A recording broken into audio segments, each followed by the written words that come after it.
murder and was sentenced to life in prison. The teen shot Deasia Green in the back of the head in an alley. Coleman was stone-faced as Green's mother asked him why he killed her daughter. Why would Joshua do this to her? She didn't deserve it. She was a social butterfly. She didn't deserve it.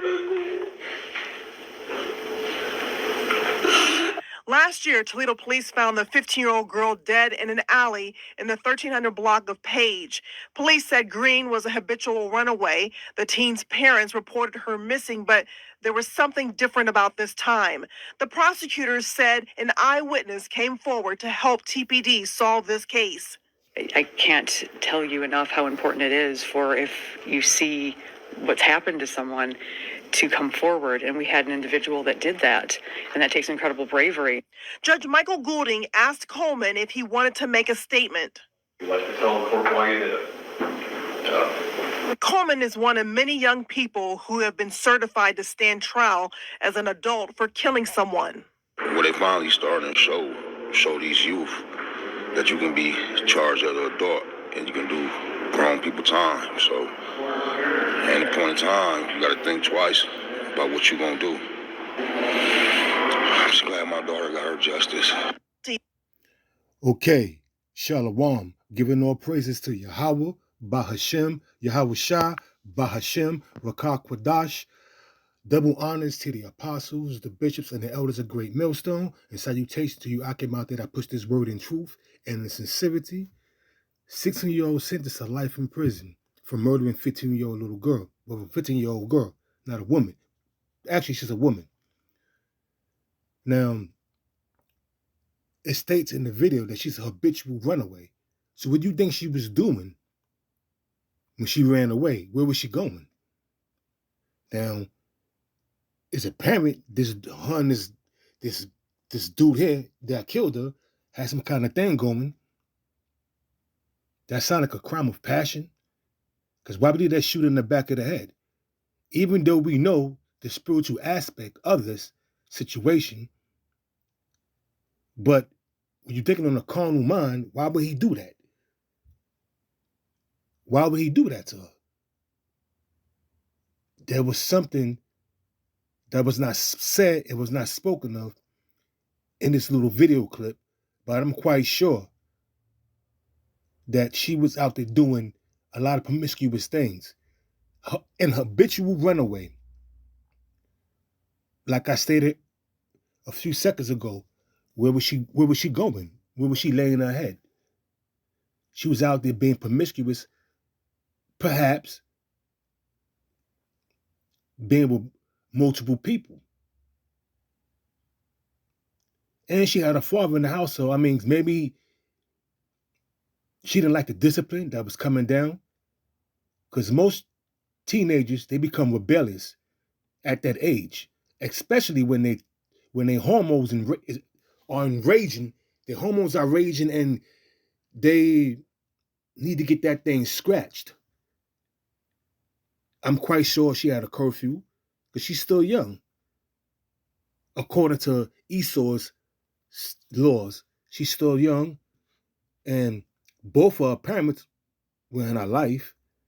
Like I said, maybe she didn't like the discipline that her father was giving her.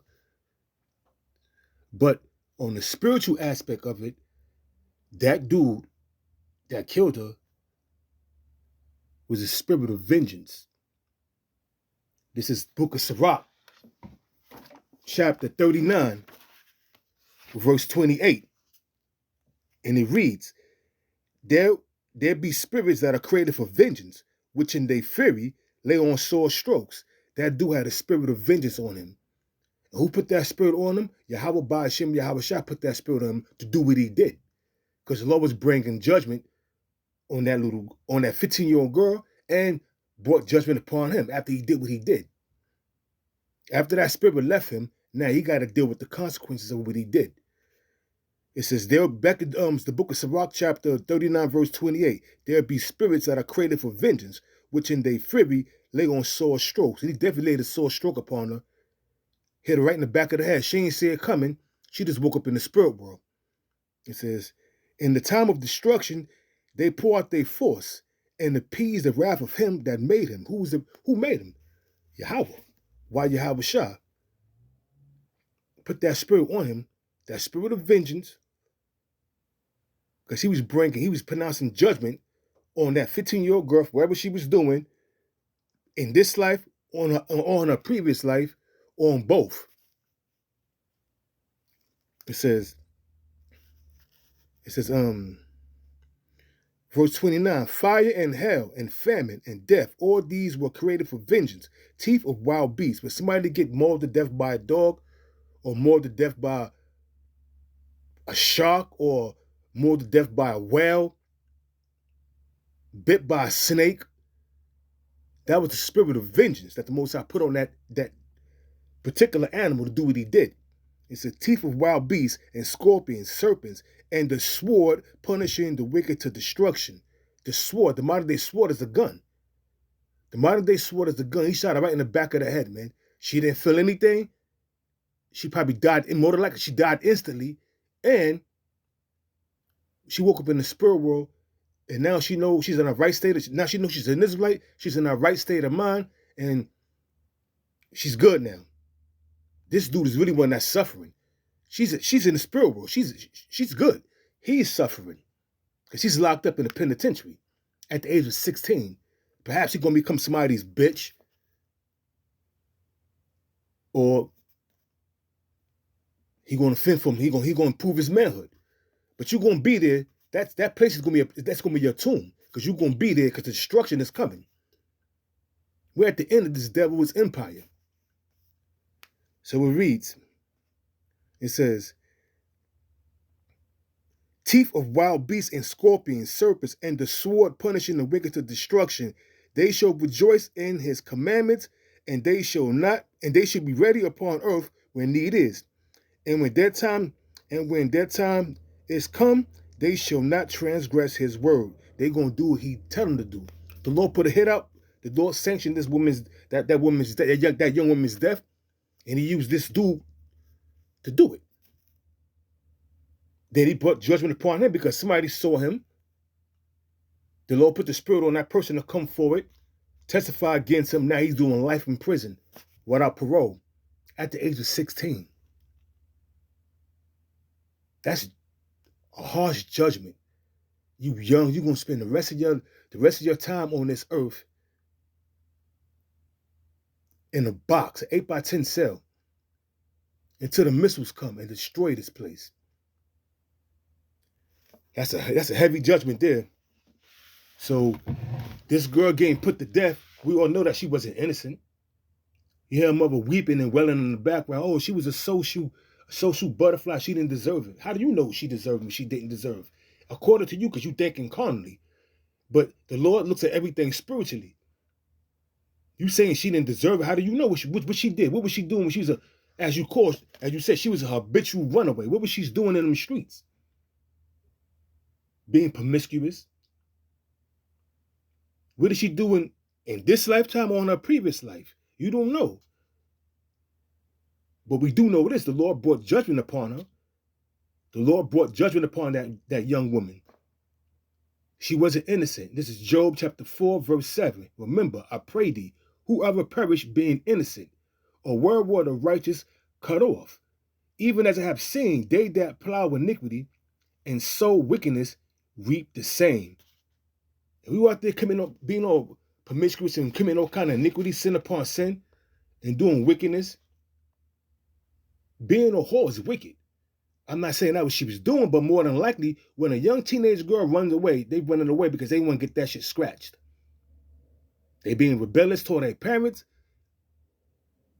and they run away due to strict laws from, and her father was in her life, so he probably was strict on her. It says, this is Job chapter 4, verse 8.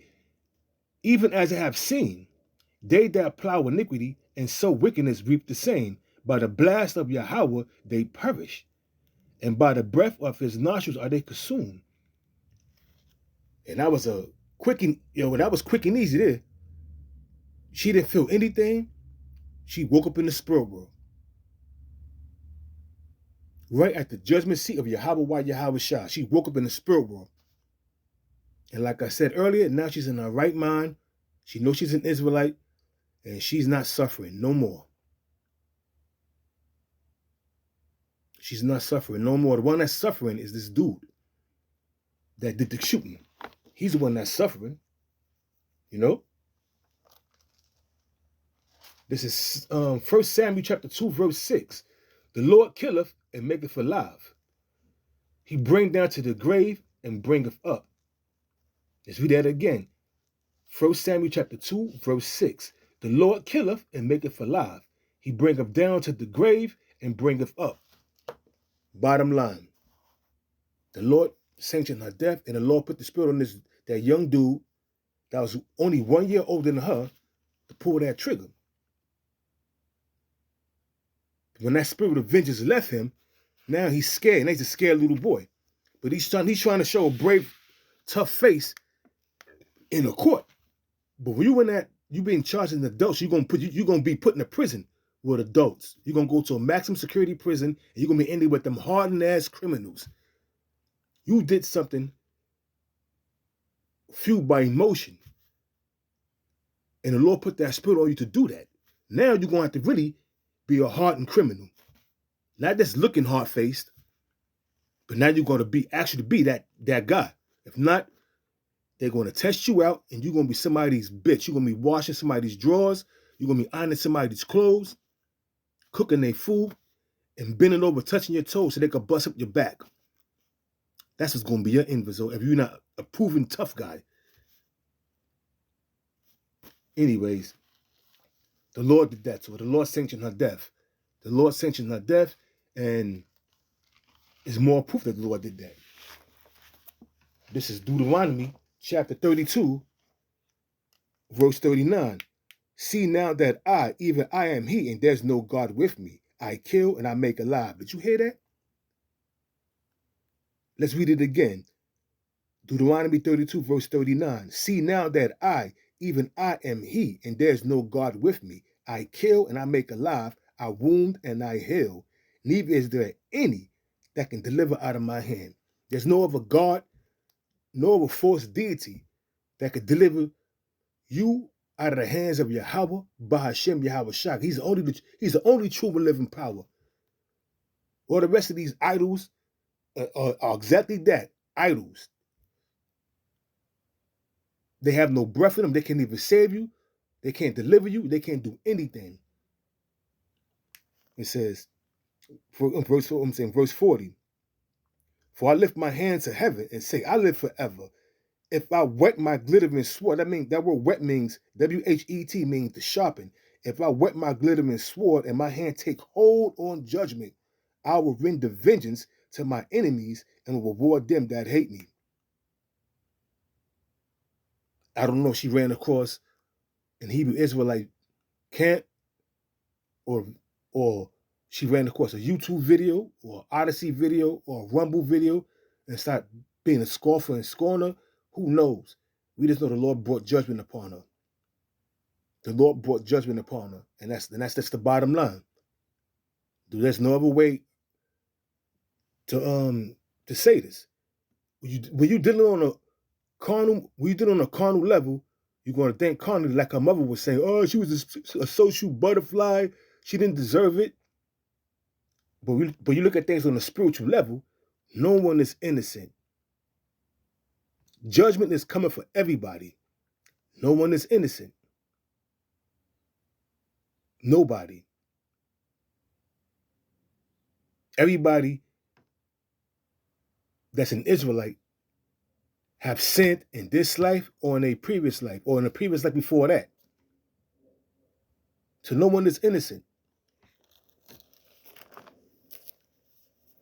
This is Psalms chapter 68, verse 20. He that is our power is the God of salvation, and unto the Lord Yahweh, the Lord belongeth the issues from death. Let's read that again. He that is our God is the God of salvation, and unto the Lord, God the Lord, belongeth the issues from death. So the Lord sanctions her death. Her parents not going to understand that. because her father's a dreadhead. He don't know the Lord. Her mother lacks understanding. She don't know the Lord. The only one that's good right now is that 15-year-old girl. She's in the spirit world, in her right state of mind, and she knows she's an Israelite. Hey, tragic, but when you look at it on the spiritual aspect of this whole tragedy, that was the Lord that did that. The Lord sanctioned her death because whatever she was doing out there, either in this lifetime or the next or previous life.